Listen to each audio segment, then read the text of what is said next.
नमस्कार, बहुत स्वागत आपका। मैं हूं आपके साथ मनोराज सक्सेना। देखिए, युद्ध संकट चल रहा है और इस बीच एनर्जी संकट बहुत तेजी से विश्व स्तर पर गहरा गया है। और ऐसे में अब क्या गोल्ड के दाम बढ़ने वाले हैं, क्या महंगाई बढ़ने वाली है, क्या ईंधन के दाम बढ़ रहे हैं, इसका असर मार्केट पर तो दिख रहा है। लेकिन बहुत सारे मन में, बहुत सारे लोगों में सवाल हैं, बहुत सारी भ्रांतियाँ हैं। महंगाई किस रूप में आगे बढ़ने वाली है, क्या रिसेशन आने वाला है, हमें क्या करना है, इन्वेस्टमेंट कहाँ करना है, कहाँ सेफ इन्वेस्टमेंट है, बचत कहाँ करनी है, क्या कैश हमारे पास होना चाहिए।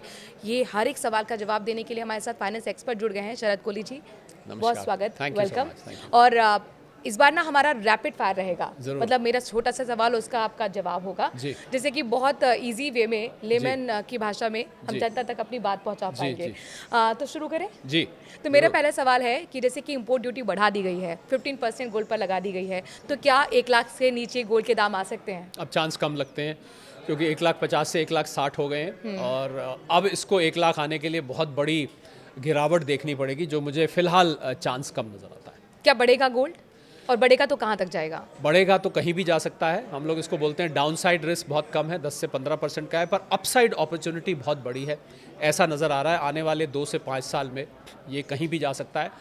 आज अगर हम 1,60,000 पे खड़े हैं, हो सकता है आपको ये 2 लाख 3 लाख कुछ भी दिख सकता है। अच्छा, दूसरा सवाल ये कि डिजिटल गोल्ड होता है, एक फिजिकल गोल्ड होता है, तो इसमें अंतर क्या होता है, और इन्वेस्टमेंट के पर्पज से सेफ कौन सा है? क्या दोनों के प्राइस सेम होते हैं?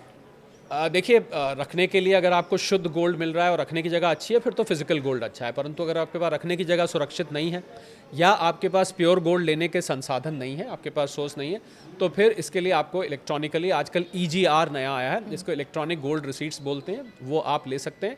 या फिर आप ETF, एक्सचेंज ट्रेडेड फंड में आप निवेश कर सकते हैं। वो डिजिटल माध्यम होता है, फंड का माध्यम होता है। अप्रैल के महीने में 15 दिनों के अंदर ही, 1 से लेकर 15 अप्रैल तक, हमने ये देखा कि 61,000 करोड़ जो है को कैश लोगों ने निकाला है, यानी कि मार्केट में कहीं ना कहीं अनिश्चितता है। तो क्या हमें करना चाहिए? हमारे पास कैश होना चाहिए युद्ध संकट के बीच में, या हमें अभी रिलाई करना होगा सरकार पर? मुझे लगता है ये जो कैश विड्रॉल है सोशल मीडिया की देन है, क्योंकि सोशल मीडिया पे बहुत सारी जगह चल रहा था कि कैश निकाल के रख लो, बैंक फेल होने वाले हैं, क्रिएट हो रहा है बैंक, हाँ, पैनिक की वजह से ऐसा भी चल रहा था कि बैंक फेल होने वाले हैं। ऐसा कुछ नहीं है। तो सुन लीजिए, ऐसा कुछ भी नहीं है, और ये एक्सपर्ट बता रहे हैं। आप इन्फ्लुएंसर्स की बात पे मत जाइएगा। क्योंकि आपको कैश आप रखेंगे तो आपके लिए समस्या होगा। घर पर रखेंगे, घर पर कैश रखना सेफ भी नहीं। और दूसरी बात, जितने लंबे समय तक आप कैश रखेंगे, आप उसकी वैल्यू घटा रहे हैं। बैंक में पड़ा कम से कम 2.5-3% इंटरेस्ट तो सेविंग्स में दे रहा है, और अगर FD में पड़ा है तो आपको 5-6-7% भी दे देता है। तो कैश निकालना लोगों का पैनिक में है, और सोशल मीडिया की देन है, क्योंकि बहुत सारे सोशल मीडिया पे मैं देख रहा था मनु कि चल रहे थे कि बैंक बंद होने वाले हैं, बैंकों में आपका पैसा पड़ा सुरक्षित नहीं है, बैंक डूब जाएंगे। ऐसा कुछ नहीं है। रिजर्व बैंक ऑफ इंडिया का बहुत ही मजबूत रेगुलेटरी मैकेनिज्म है। ऐसा कुछ नहीं होने वाला कि बैंकों में आपका पैसा डूबने वाला है। आप बिल्कुल आराम से रहिए, पैसा जहां था वहीं रहने दीजिए, घर पर रखने में समस्या होगी। चलिए, आपने टेंशन फ्री कर दिया है इस कॉन्टेक्स्ट में। लेकिन क्या पेट्रोल डीजल के दाम बढ़ने वाले हैं? 2 बार तो हमने देख लिया, बढ़ लिया, चूंकि ईंधन संकट भी है, और ये डार्क रियलिटी से हम डिनाई भी नहीं कर सकते हैं, और ये वैश्विक चुनौती भी है। ये निर्भर करेगा कि क्रूड ऑयल की प्राइस, स्ट्रेट ऑफ हॉर्मुज का क्या हाल चाल है, वहाँ पर अभी भी मामला बंद है।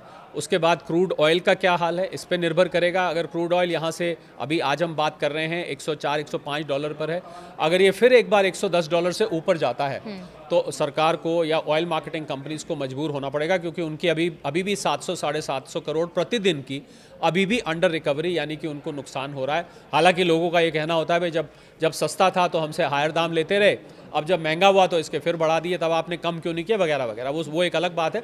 पर हाँ, ये सच है कि अगर यहाँ से और बढ़ते हैं क्रूड ऑयल के दाम, तो और भी आपको पेट्रोल डीजल में बढ़ोतरी दिखाई दे सकती है।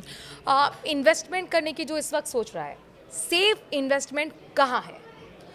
देखिए, सेफ इन्वेस्टमेंट तभी होती है ऋतु, जब अपनी इन्वेस्टमेंट को आप फैला के रखते हैं, एक ही जगह नहीं रखते हैं। और उसका तरीका यह है कि आप कुछ FD में रखें, कुछ आप रियल एस्टेट में रखें, कुछ आप म्यूचुअल फंड्स में रखें, कुछ आप गोल्ड एंड सिल्वर में रखें।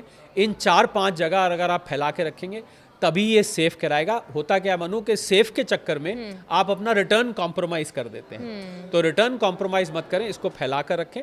भले ही थोड़ा कम रिटर्न आए, परंतु आपकी इन्वेस्टमेंट सेफ रहेगी। कैसा होना चाहिए वो? अगर आपके पास मान लीजिए 1 लाख रुपया है, तो मेरे से पूछे, वैसे तो निवेश की सलाह आपको अपने इन्वेस्टमेंट और फाइनेंस एडवाइजर से लेनी चाहिए, पर अगर मैं होता तो ये करता कि मैं 20,000 बैंक की FD में भी रखता, क्योंकि कई बार जरूरत पड़ जाता है। 20,000 रियल एस्टेट में रखता। आप कहेंगे 20,000 रियल एस्टेट में, एक सांकेतिक फिगर, हालांकि 20,000 रियल एस्टेट में किया जा सकता है। 20,000 में म्यूचुअल फंड्स में, 20,000 शेयर मार्केट में, और 20,000 मैं गोल्ड एंड सिल्वर में। इस तरीके से 5 एसेट क्लासेस में मैं फैला के रखता। अब इसमें कुछ और हो सकता है, कुछ पोस्ट ऑफिस की स्कीम्स हैं, कुछ लिक्विड फंड्स हैं, वो सब इसमें जोड़े जा सकते हैं, पर उनको मैं एक ही फिक्स रिटर्न कैटेगरी में लेके कुल मिला के सलाह ये है कि आप इसको फैला के पैसे को रखिए। ऐसे अनिश्चितता के माहौल में, ज़रूरी बात बता रहा हूँ जी, ऐसे अनिश्चितता के माहौल में all eggs should not be in the same basket. सारे पैसों को एक ही जगह नहीं रखना चाहिए। ये जो आपने अनसर्टेनिटी वाली बात बोली है ना, तो इसमें आपका मंत्रा क्या है बचत का? प्रधानमंत्री भी कह रहे हैं प्लीज से बचत कीजिए। नहीं, प्रधानमंत्री जी ने तो जो अपील करी मनु, वो अपील करी, उनमें सारी जो 7 अपील्स थी उनमें एक कॉमन थ्रेड, एक सूत्र था कॉमन, वो ये था कि विदेशी मुद्रा भंडार को बचाना है। उनकी अपील्स में तो ये था सोना ना खरीदो, डेस्टिनेशन वेडिंग मत करो, अगर विदेश जाना है गैर जरूरी तो मत जाओ, वगैरह वगैरह। लेकिन मैंगो पीपल को क्या करना है? बचत कैसे हाँ, करें? बचत सेविंग कैसे देखिए, हो, हमारा बजट कैसा हो? मैंने बहुत अच्छी सलाह दी है कि आप घर के सब लोग अपने ड्राइंग रूम में मोबाइल फ़ोन को एक तरफ रख के बैठ जाइए और कागज़ पेन लेके बैठ जाइए। हर व्यक्ति अपना अपना खर्चा कागज़ पर लिखे कि महीने में वो क्या खर्च करते हैं, और खुद ही बताए कि इसमें से कौन सा गैर ज़रूरी खर्च है जो फजूल का है या जिसको कट किया जा सकता है, उसको काटें। मैंने ऐसा क्यों कहा? क्योंकि इससे आपका पैसा बचेगा। उस बचे पैसे को आप पूछेंगे क्या करेंगे? अगर आप सेविंग्स में डाल सकते हैं तो ठीक है। उस बचे पैसे से मनु ध्यान दीजिएगा, उस बचे पैसे से जो महंगाई से आपका बजट बढ़ने वाला है उस बजट को वो कॉम्पनसेट कर देगा। क्योंकि अगर आप मान लीजिए घर में 20,000 रुपये महीने का खर्च करते हैं और वो महंगाई की वजह से 22, 23, 24, 25,000 हो गया है, तो 5,000 आप कहाँ से लाएंगे? आपकी तो कमाई सीमित है, कमाई पे आपका कोई कंट्रोल नहीं है, जितनी तनख्वाह मिलती है उतनी मिलती है। तो इसलिए इसको बचत करके कुछ महीने के लिए ऐसा करिए। मुझे लग रहा है आने वाले 2-3 महीने थोड़े से कठिन है, उसके बाद अगर स्ट्रेट ऑफ हॉर्मूज बीच में ही खुल जाता है तो शायद यहीं से परिस्थिति सुधरनी शुरू हो जाए। तो 3 महीने ये फॉर्मूला आप बांध के रख लीजिए जो शरद कोहली जी ने बताया है। और हमारे बड़े बुजुर्ग भी तो कह के गए हैं, और ये सांस्कृतिक हमारी परंपरा भी रही है कि हम बचत जरूर करते हैं। दूसरे देशों में आप देखेंगे कल्चर नहीं है, और ये कल्चर जो है आपदा वाले टाइम पे या संकट वाले टाइम पे बहुत काम आता है। अच्छा शरद कोहली जी, मुझे ये भी बताइए, चूंकि हमने देखा रियल एस्टेट का एक बहुत बड़ा बूम था, लेकिन कई एक्सपर्ट से मैंने भी बात की और वो ये कहते हैं कि जैसे कोरोना वाला टाइम था, रियल एस्टेट एकदम धड़ाम था, तो क्या वो स्थिति रियल एस्टेट की होगी? क्या हमें वहाँ पे इन्वेस्टमेंट करना चाहिए? देखिए, रियल एस्टेट एक साइकिल की तरह चलता है। मतलब उसमें पहले बूम आता है, फिर थोड़ा सा मॉडरेट होता है। अब मुझे लग रहा है रियल एस्टेट थोड़ा सा नीचे की तरफ है, ये बात स्वीकार करनी पड़ेगी। कुछ शहरों में कीमतें ठहर गई हैं, जो अल्ट्रा रिच कैटेगरी है वहाँ अभी भी बढ़ रही हैं, पर जो आम आदमी के पहुँच में है वो धीरे धीरे अब कीमतें सेटल डाउन हो रही हैं। और ऐसा ही होता है, इसको हम प्लेटो कहते हैं, यानी कि ऐसे जाती है कीमत, फिर फ्लैट होती है, फिर नीचे जाती है। तो इसलिए रियल एस्टेट मुझे लग रहा है आगे बहुत ज़्यादा अभी फ़िलहाल ब्राइट मामला नहीं नज़र आ रहा है। अगर आप निवेश करना ही चाहते हैं रियल एस्टेट में, तो मैं आपको जल्दी से एक उसका राज बता देता हूँ। जिस तरफ शहर चल रहा हो उस तरफ कोई लैंड ले लीजिए, अगर अभी भी आपको मिलती है। आपने देखा होगा शहर भी चलते हैं, कभी आप गई हैं कहीं पर, आपने देखा होगा अरे यहाँ तो 2 साल पहले कुछ नहीं था, यहाँ मॉल बन गया, अरे यहाँ तो कुछ नहीं था, यहाँ अपार्टमेंट्स बन गए, आउटर एरिया। तो शहर चलता है।